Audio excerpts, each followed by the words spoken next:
Hey guys, it's Diana and Polly, and we are the two creators of the Mental Chat. And we decided to make this video because we want to share our personal story. Just talk about the things that we've been through with depression and anxiety and other like mental health issues, because we feel that it's important to talk about what we've been through, to show that some of the stuff that we share are things that we hope that help others, because those things helped us. And so we kind of wanted to give you guys our story, or like the beginning of our story of how even all this that we experienced came to life. So we're gonna each give a little. Yeah, we're gonna each kind of talk about what we've been through, and it's like I said, it's more so to just like and not make people comfortable, but just so they know that when we say something, it's because it's coming from a place of like, we've been there, we feel you, we're not going to judge you. And so that's why we even started the Mental Chat. And so hopefully someone can relate to our story, and if it helps, then great. That's all we care about. Yeah, definitely. So did you want to go first? Did you want me to go first? I can go first. Okay. So with mine, it's rough. I was in high school, and I was a sophomore in high school. I didn't even know any of this I was feeling. I was just doing my thing, and I was taking my aims, and I was like really nervous and freaking out, but I thought that was normal. I thought that was like a common And just thing. if I aims, I don't know if people still have the aims test. It's like it's a test in high school that you have to take. Yeah. Was it junior year? You have to take it. It's basically you have to pass it to graduate. So it's like a very important test that everybody in high school takes it. Okay. I want to say that you guys still do. If you don't, yay, right? It was very stressful because if you don't pass it, and there's 3 different curriculums, if you don't pass it, you don't graduate. So it was the essay portion. It was a writing portion. I remember specifically because I'm like sitting, and then it was my French teacher that did my classroom. Everybody was separated, and I remember, and I could not focus. I think the question was, what's a good reasoning to have an amusement park in the school? And I was so nervous and shaking, and all I could think about was because they won't commit suicide. That's what I wrote on my paper. And I don't know if I was out of my body. I don't know if I was like really, I really don't even know. I remember certain things, but my French teacher saw that. She saw me like looking at words, and she saw me write suicide, and she got really, really, really scared. So she took me out of the classroom. She walked me out, and then they sat me with my counselor, and then I kind of like talked to my counselor what was going on. But during that time, I was so down on myself. And why I was down was because I wanted to like do everything perfect. I wanted to go through the aims and do everything like perfect. I wanted to get straight A's. I wanted to do all this. So I was like really, really down. So they diagnosed me with depression. And then I also had some form of like social anxiety. Whenever we would go to like places where there was a lot of people, I would get really, really freaked out. And so that was my first diagnosis. And my counselor said that it was depression for sure, because I was really down. And they even took me from school. They're like, you know what, you can retake the test, don't even worry about it. School is always going to be there. But I'm like, all I could do is like, what do you mean I have to miss school? Like, I have to keep going, I have to keep doing all of this. So it was hard. Yeah. But yeah, that was like my first encounter, and it was not fun. Did you get medication for that, or did you go to therapy like when that first encounter? Yes. So I went to therapy, and they did give me medication, but I got really sick because I was really young. So whenever you take medications at a young age, there's a lot of side effects. So it made me worse. So I stopped taking it. I told my mom, like, I even felt like my head like a balloon. So I stopped taking it right away. And after that, like, once you got help, like once you like people knew that you were depressed, do you feel like you got the help that you needed, or do you feel like it made it kind of worse, or just stay the same? No, it was. I didn't think at that time the help helped because that's because you're going through it, yeah. Because it just went away. Like, I think time just passed. Eventually I went back to school and it went away, but when I went to therapy, she would talk to me and she's like, okay, well, talk to me, tell me. I was silent. Wouldn't talk, wouldn't say anything. Like, I was a rock. And like in my head, I don't know, I just couldn't talk. And it was part of the disability that I think that was happening, that I couldn't express myself. And that's why, and I feel like, sorry, I didn't mean to interrupt you, but I think that's one of the things, I know when we always hear people like, just ask for help, just ask for help. Like, yeah, ask for help, but people don't realize that sometimes you can't.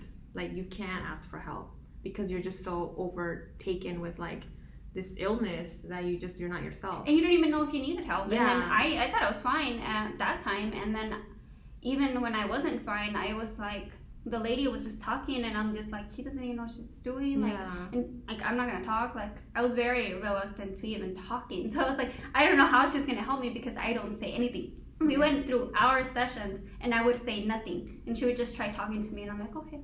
And I'm like, yeah. So that was the first encounter. Do you want to talk about your first? My first encounter? Okay. Yeah. I'll talk about my first and then we'll go back to like what happened after. Okay. So with me, I was 18 when I first was diagnosed with clinical depression and anxiety. I was a freshman in college, and now that I look back, I can see why I went through it. But back then I didn't understand. During that time, I was going through a lot of pressure because it was my first, year in college, first generation. You have that pressure of like, okay, I have to succeed. I'm on scholarship. I can't fail out of school because my parents can't help me pay for education. So I have to do well. I didn't really have any friends at school, so I felt alone. I was going through a breakup, and also during that time, my parents were going through financial problems. So my dad had been laid off and we were going to be losing our house. So I had this, pressure on me. And at the same time, I realized later on that I was a control freak because I was used to always being in control of everything, even with my grades, with, life at home, with everything. And suddenly I felt like my life was just out of control. And the very first symptom that I experienced was lack of sleep. I could not sleep, which led to me not having energy to do anything, and that led me to also lose my appetite. So I wasn't eating. I would start crying a lot, like just randomly. Like I would be like here, we would just like I'd be talking to someone and I would just start crying and I didn't know why. I would go to class and I would just sit there not knowing what was going on because I was just like, my mind would just be blank. And so then class would be over and I would go to the restroom and cry because I didn't realize that an hour had gone by and I didn't learn anything. So that added more to my pressure. I ended up losing a lot of weight during that time. But because I was living on campus, I didn't see my family as often and they didn't know what was going on. Till like eventually my mom saw me and she was like what the hell, what's going on? And that went on for a while until finally I did try to hurt myself because I was just in so much pain. And I think that's something that when people talk about like suicide or depression, they don't realize that when you're going through it, you just get to a point where you're just so tired of being tired and of like not being yourself. And like for me, I was so tired of not sleeping. I was so tired of not finding like happiness in my regular like activities. It's almost like I felt numb. So like I didn't feel anything. After a while, you just don't feel anything. And so for me, I just felt like, what's the point of me being here? And I think I was just also like, when you're in this deep state of depression, you also start having all these thoughts. So for me, I don't know if you've had the same experience, but like for me, I was like, you know what, like my family's better off if I'm not here, because like obviously I'm not happy, they're worried about me, so maybe if I'm gone, they'll be happier without me. And so I was having those thoughts and I was suicidal. So I ended up in the hospital, and from there I was sent to an inpatient facility for like a psychiatric center or like a mental health hospital.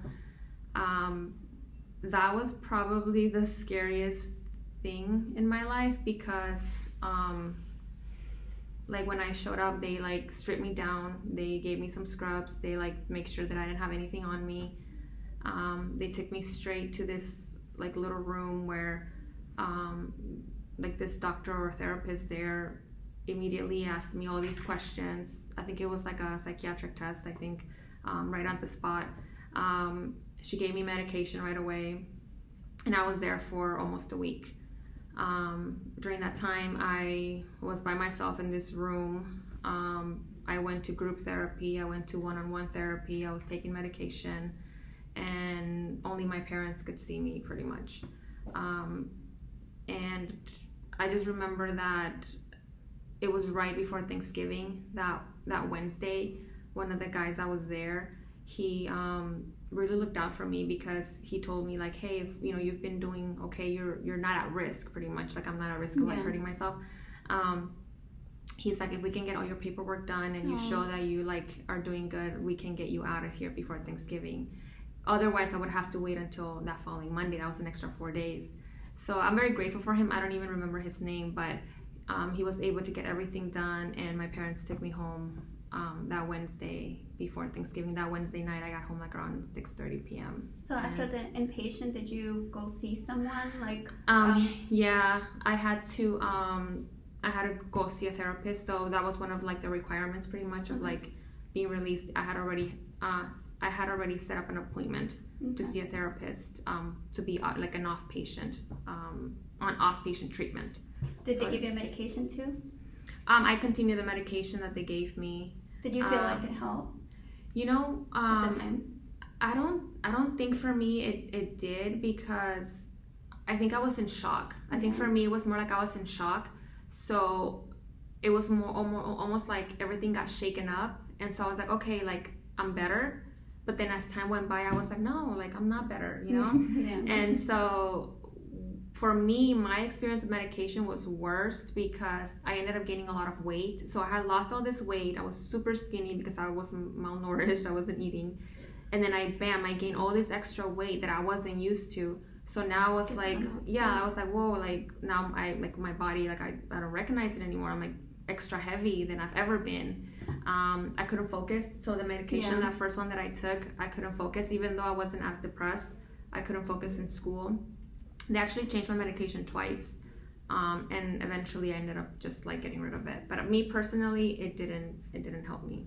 Did the therapy help you?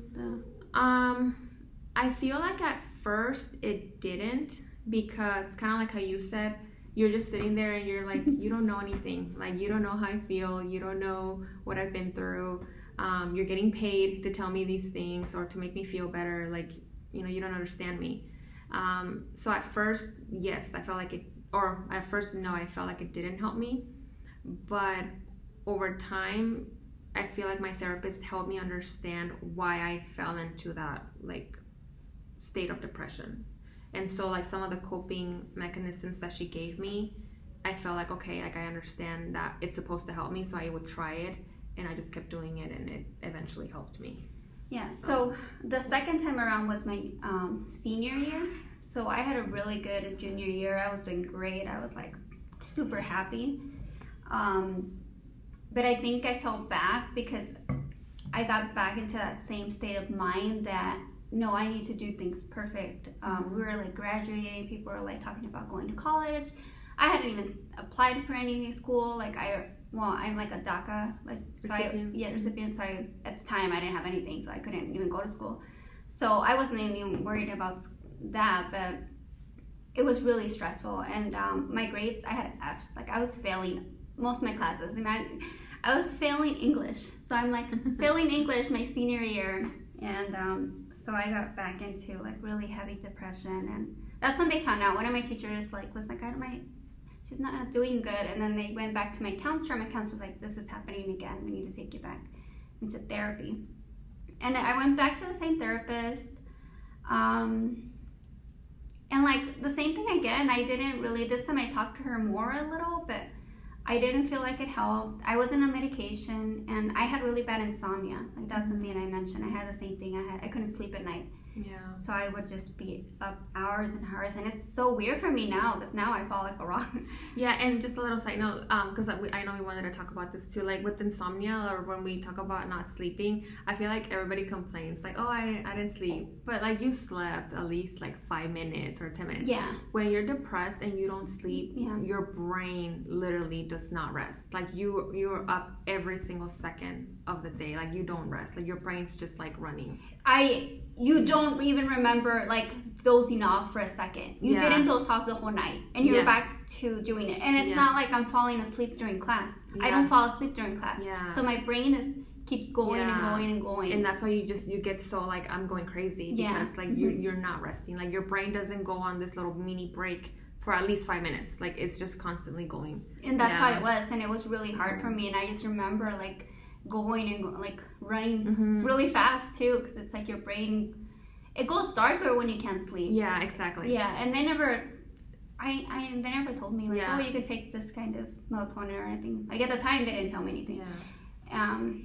So that happened, and which was interesting because she noticed. So in high school, she noticed that I was going through something. Because for me, I lost a lot of weight. Like I lost a lot of weight, and and I used to do my hair and makeup and like go all out my junior year, and my senior year I was like no makeup, like breaking out. I had like breakouts big time because of the stress. My pants didn't fit me, and you were already really skinny. Like you've always been really skinny. So but this was like drastic skinny. Drastic change. Drastic skinny, and so she noticed, and I remember she's like reaching out, and so what happened was, when she got depressed at 18, I had already gotten better. So we kind of like hit it at different marks, and like we got closer during her time because I visited her afterwards, and I was like, you're like, I've been through it, and I was like, oh, that makes sense. Like, so we got kind of like started talking about it, and thankfully she was out of it, and then I didn't get it again from junior year until recently, which is like a year or two ago. And I got it again, and I just married, like living with my husband, my puppy, like perfect, like everything's great.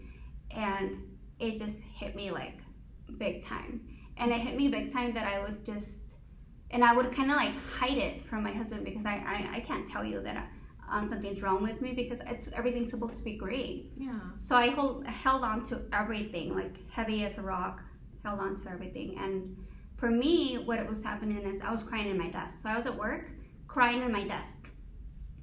And I would like go to the restroom and cry, and then come back and cry and try to do my work. And when I was driving, I'd cry. So any time that I had that nobody was looking at me, I would cry. When you were alone? Yeah, and it was just, and it got really, really tough because I started having really dark thoughts. And I didn't really have a plan of what I was going to do, but I knew that I just didn't want to exist. I was like, you know what, like, everyone's going to be better off. I can't do it. I can't do it. Like, literally, I said to myself, I can't do this anymore. Like, this is it. Like, why am I still here?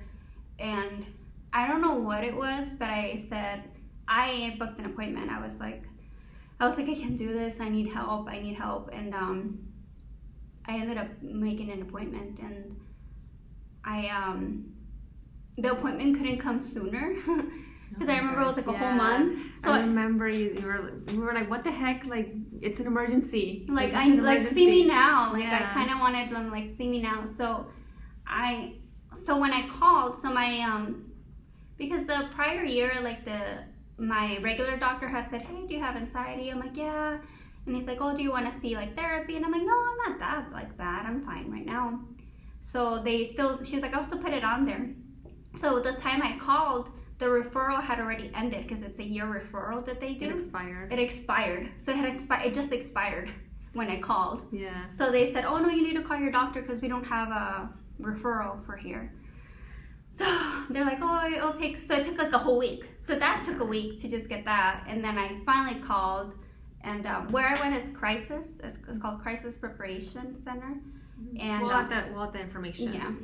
I'll put the information at the bottom. They were really helpful for me. And then I finally was able to make an appointment, and they're like, well, we can see you a month from now.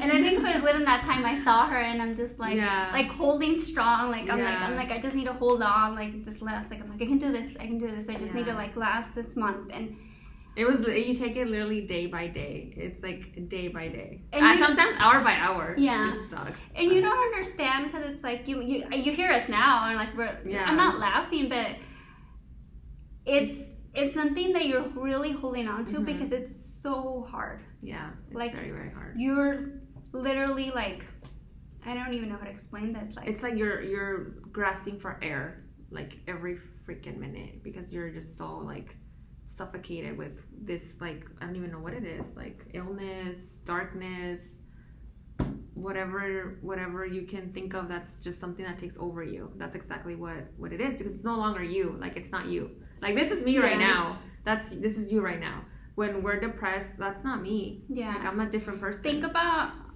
if you're in like physical pain. So if you think like you broke your arm or something, and it's like physical pain, and it's like this hurts, and you're holding on to it because it hurts and it hurts and it hurts. Well, think about that, but it's like a blanket of that pain holding on to you, and it's just suffocating you, and it's just like, I can't do this anymore. Like, I can't breathe. I can't do anything. Like, I can't do this. And the worst thing is that it's hard to even explain it to people because you still have to function. Like, we still have to go to work. You still have to go to, like, when we were in school, we had to go to school. You still have to, hang out with your husband, with your puppy. Like, you still have these responsibilities, but, like, you can barely function because people don't understand that you're in pain. And maybe, like, it wasn't that constant, but it got more constant than before. So, like, it would go, like, and I would have it, like, a few hours, and then I was, like, good. And then a few hours, and it was good. It got to the point that it was my whole day. Like, I would wake up upset, crying, going to work, upset, crying, get home, and, like, just get through the day. Yeah. Literally, just get through the day because you're in so much pain. And it feels weird now because I'm like, I'm not feeling this. You can talk about it, yeah. I can talk about it, but I still can't even describe it now because that wasn't me. I can't see myself right now feeling that way. Exactly. Because I've gotten treatment and stuff. And for me, I am on medication.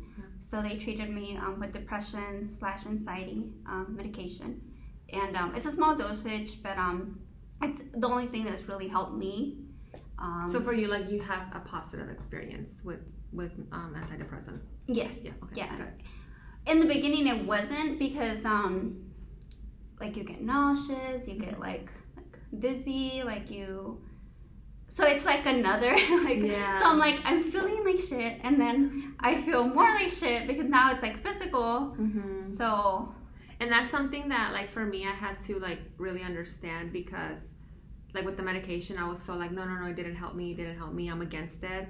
But then, like, seeing friends and then you, obviously, who, like, it helps you, I had to kind of, like, rewire my mentality around it, like, change my perception of it. And now I understand, like, when someone takes medication at first, I'm like, you need to really try it for a while. Yeah. Because if you try it for 3 days to 5 days, you're gonna hate it because you get those side effects. But you have to keep taking it to really see if it's gonna work for you or not. And for you, I think it took several weeks, no? How long it did take us several weeks, but, like, little by little, it was like every appointment was better, and the doctor even said every appointment was better. But because I think a lot of people, they'll take it and they feel worse and then they stop taking it. Yeah. And, like, for me back then, that wasn't the case. I felt some side effects, but it was more like the long term that I didn't like because I gained so much weight. I just couldn't focus. So that's why I'm against it for me. But I haven't tried it again. I mean, luckily I haven't needed to take medication. With me, I was like, I don't want to take. I'm like, I don't want this to be temporary. So I've been taking it for like almost a year now, and I haven't gone off it. I've been like slowly getting off it, but every time I do, like, it kind of like rewires me. And how I see that it helps is that now I'm like, wait, why can't I even imagine this person? Like, why can't it doesn't seem real that I was this person? Because it's helped me so much because I literally was this one person, and now I can't even imagine being that person. Yeah. And it really was the medication. And for me, like, how I see it, it could be a chemical imbalance. Like, I don't know if I have that. So if I have a chemical imbalance, and then maybe the medication is what's helping. Mm-hmm. I really don't know. I tried therapy again, and it didn't help. It didn't help. She ended up like canceling on me. She said she went. She's like, oh, I think she left. She left the facility or what have you. And I was like, oh, okay. And then I'll go to another one, and I never did. And so with the medication, I still had to see a doctor, and I get like little talks here and there. So at first it was like twice a month that I talked to him, and he didn't make sure that I was fine, and the medication was treating me well. Now I see him like every 2-3 months, but it helps because he's very different than a therapist.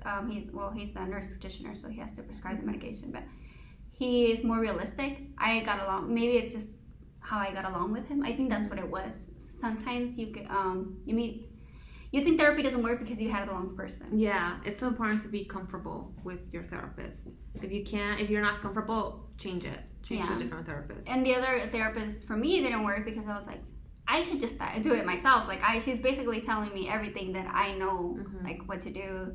And no, this with him, even though he just prescribes me medicine, we do get to talk a little bit. We get like 30-minute sessions, and he does let me like talk about how I'm feeling, not necessarily just the medication, but also like what's going on in my head, and it helps. And every so one of the things that they do is they do like this questionnaire. So they do the questionnaire, and it tells like answers like, how have you been in the last 5 days? Have you had these thoughts in the last 5 days? Do you feel anxious in the last? Have you sleep problems, marriage, stress, whatever? And it so depending on your last week, you write it down, and I'm honest. I've always been honest on it. So it was like really, really low or high or whatever so it really changed afterwards, and it got a lot better. So now I'm like at a steady, comfortable spot. I think that's why it's so important to like talk about mental health, kind of why we decided to like really talk about it with the mental chat, because like even though we've both been very, very depressed more than once, we've had different experiences and maybe different reasons. Like for me, I don't know if I had a chemical imbalance back then. I don't know if I have it now, but for me, therapy worked because they were able to give me some of these coping skills that I have been able to use throughout my life since I was 18. Now I'm 30. That have helped me maybe let go of that control issue that I had before, or help me with anxiety. It doesn't fully help me, obviously, because I still experience it here and there, but it's not debilitating as it used to be, or how sometimes I do get to that point. But I feel like that's life. Sometimes you just have a bad moment. But for me, that's what has helped me. For you, it's been a little bit of both, but mostly medication. You would say. Yeah, for me, it's been mostly medication that's helped me. And you had another experience not recently, but like. Yeah, for me, and after the 18. Yeah, I've had, and it was mostly with anxiety. Like I had really bad anxiety, but again, I think with understanding like my lifestyle and just like my personality and like some of the habits that I have, it's just learning how to like undo that and just find a healthier way to live, like maybe less stressful, find more time to like spend up for yourself or on yourself, working out more, things like that. So mine's more like a lifestyle thing that sometimes I need to like refocus on, and not so much medication, luckily. But I mean, things just sometimes change. Yeah, but so I remember when I was like deep into it, I think she had told me like, you feel like doing your story, and I'm like, no way, I'm never gonna do my story. I can't do my story. And reason why I never wanted to even tell my story was because I'm not even healed. So at the time is when I was like really down. This is when I hadn't even gone to therapy or anything, and I was like, how can I talk to anybody about what I'm going through if I can't? I'm not healed.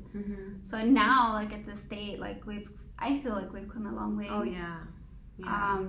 And even when we have our moments, we're like, okay, like we've been through it before. What do we need to do? Like it's almost like you have this like first aid kit. Like you're just like, okay, like I didn't sleep for 3 days. What is this? Like I panic if I don't sleep. I'm like, no, like what's happening? So it's almost like you're a little bit traumatized, which is not good. Yeah. But when you become very self-aware, you're like, okay, I need help. And because I refuse to go back to that place where I used to be at. And I think we did so good because we had already experienced it. So it had been so many years since we'd gotten that. Because I know that I had gotten like low at certain points. And, but I was like, no, like, let's see what I can do. So I think I did do a lot of coping mechanisms like throughout the years from like 19 or what have you, 19 and on to like, what, 30 now?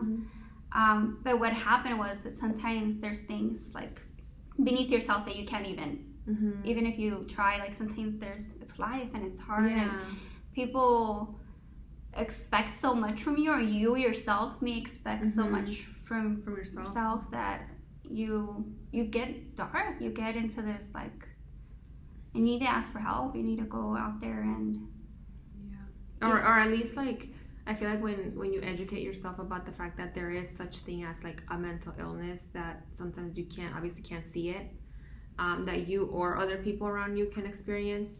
And so once you are aware of that, you're like, okay, like it's temporary, or I can get help. I can go through all these like coping mechanisms, or I can take a medication, or just, you know, find things that help you or that work for you, because everyone's different. Yeah, and I think even like, not even reaching your like mental health crisis that like I felt like I had, but I'm really, really stressed out. Like I am stressed out every day. You should not be stressed out every day.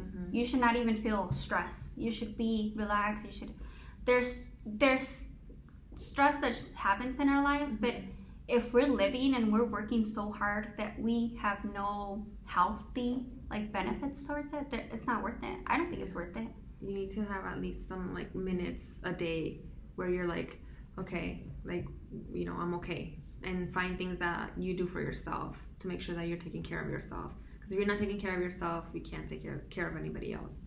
And I think that's been a major thing for me, like a learning experience for me, that I'm always constantly worried about other people, like my family, my friends. Like it's always been everybody else, and then I was always last. And so now I'm like, no, I need to always take care of myself first to make sure that I'm there for everybody else. Yeah, it's not being selfish or anything. That is really like being being healthy, being normal. Like this is how it's supposed to be, and I don't think we're taught that. I don't think as women we're taught that. We're not supposed to.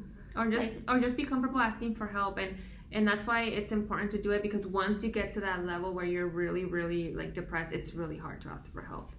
And we're gonna make another video probably like later about how to help a loved one who's going through it, just because we know we've had our family like try to help us, and we were just like, what you're telling me, like it's not helping. But I know they meant well, but it didn't help. No, it's one of the hard things I think, you know, people don't seem to understand, but it's just one of those things. The more we talk about it, the easier it'll get.